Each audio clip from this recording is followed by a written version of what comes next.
फिर कहते हैं कि चिंता मत करो पैसे की, बनिए का बेटा हूँ, ऐसे करते हैं लोग, बनिए का बेटा हूँ, ले आऊँगा। ये अरविंद केजरीवाल नहीं था। अरविंद ने कभी ऐसी राजनीति नहीं करी। जनता जो है ना आजकल मूर्ख हो गई थोड़ी सी। दिल्ली का चुनाव मैं घूम रहा हूं, इस मामले में मुझे थोड़ा अलहदा लगती है कि भारतीय जनता पार्टी पूरे देश में कोई दूसरा राज्य ऐसा नहीं मिलता जहां वो नैरेशन बनाने में पीछे रह जाए।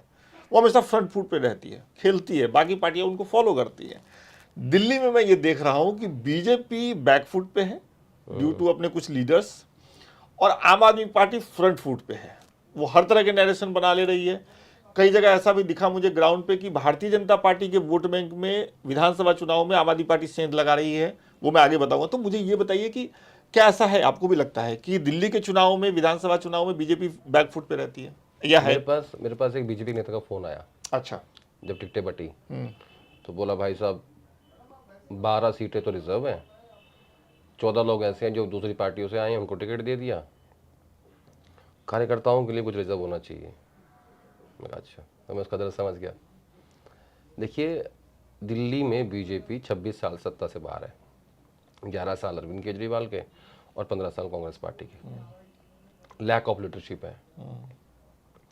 2015 में 14 में मोदी जी बिल्कुल उफान पे थे, पूर्ण बहुमत आया। 14-15 में हार गए बीजेपी दिल्ली में। सही बात है। 19 में 303 सीट आई मोदी जी की, 20 में फिर विधानसभा हार गए। अब की बार 240 आई। और इस बार ना मैं एक चेंज देख रहा हूँ। ये तो बात सही है कि दिल्ली में बीजेपी की स्थिति ठीक नहीं है, और ठीक इन द सेंस कि, लेकिन इस बार जो है ना बीजेपी चुनाव लड़ रही है स्ट्रैटेजी के हिसाब से। क्या है स्ट्रेटजी वो आपके साथ? कि किस तरीके से आम आदमी पार्टी का वोट काटना है, वो स्ट्रैटेजी है। उसमें कई और पार्टियों के लोग भी शामिल हैं, मतलब उम्मीदवार कैसे देने हैं वो। लेकिन मैं एक चीज़ अलग देख रहा हूँ। क्या?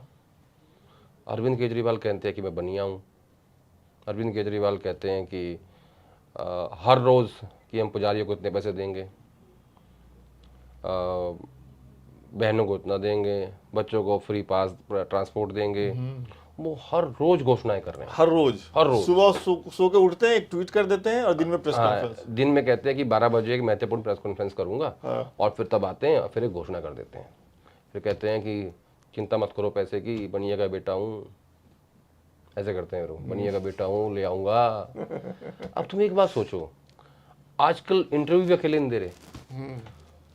आतिशी को, अपना सौरभ को, मनीष सिसोदिया को, 5-6 लोग साथ जाते हैं। कल तो स्टूडियो घूम रहे थे फिल्म सिटी। अच्छा। हाँ, सारे इकट्ठे।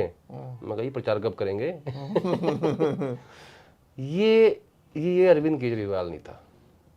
अरविंद ने कभी ऐसी राजनीति नहीं करी कि ठीक है स्टार्टिंग में घोषणा पत्र जारी कर दिया, ये करेंगे, बिजली पानी दे रखा है, चुनाव लड़ा, ठीक है।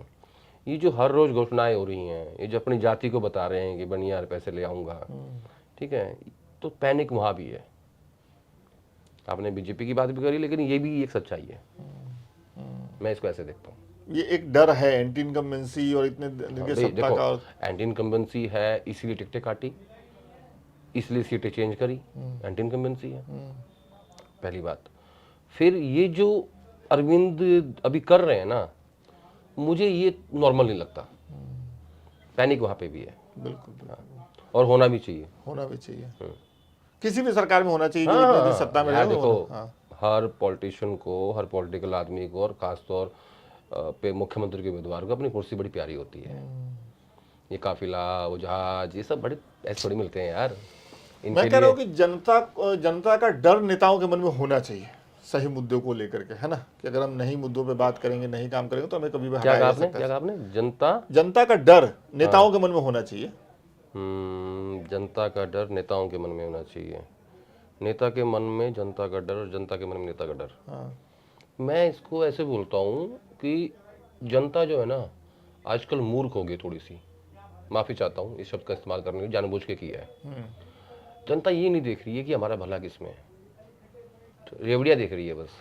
जनता पोल्यूशन पे वोट नहीं देती, जनता जहरीली हवा पे वोट नहीं देती, जनता साफ पानी पे वोट नहीं देती, जनता रोज़गार पे वोट नहीं देती, है ना, महंगाई पे वोट नहीं देती।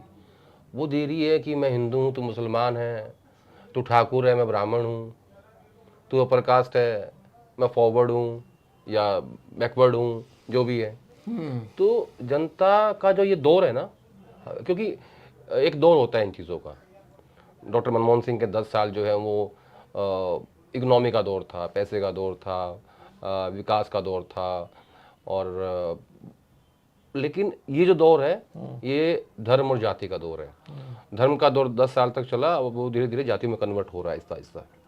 तो जनता को ना ये देखना चाहिए कि यार कोई भी राजनीतिक पार्टी, मैं किसी के लिए नहीं कह रहा हूँ, मैं होता ना, मतलब अगर मैं नेता हूँ या मैं वोटर हूँ, मैं ही सोचूंगा यार जो पार्टी मुझे, मेरे बच्चों को, मेरे माँ बाप को, मेरे रिश्तेदारों को, सबको साफ हवा, साफ पानी, यार 500 600 700 ही क्या ही होता है। इस आज तो ठीक लग रहा है, असर तो होता ही है शरीर पे। सही बात। ये जो जहरीली हवा हम रोज अंदर जा रही है ना, ये जो हम जी रहे हैं पोल्यूशन में, किसी पार्टी ने बोला है कि हम पोल्यूशन कम नहीं, कर दिल्ली देंगे? का चुनाव है लेकिन इस पे कोई नहीं बात बोला नहीं ना। कर रहा। क्यों नहीं बोला पता है? क्योंकि मुद्दा नहीं लोग। नहीं, क्योंकि जनता चाहती नहीं। हाँ, मैं वही कह रहा अगर जनता चाह ले, जनता ने चाहा ना, लोकपाल हूँ। सड़क पे आई थी ना, सरकार झुकी थी ना। आई थी कि लाई गई थी, उस पर भी तो बड़ा डिबेट कोई है। बात नहीं, लाई भी गई मान लो, जनता झुकी थी ना। निर्भया कांड हुआ, यूथ सड़क पे आया ना दिल्ली में, हाँ, संसद से आया? कानून पास हुआ, कानून पास बहस हुआ, हुई। सरकार झुकी। जनता के हर बात पे सरकार झुकती है, लेकिन जब जनता जागती है, आज वो सो रही है।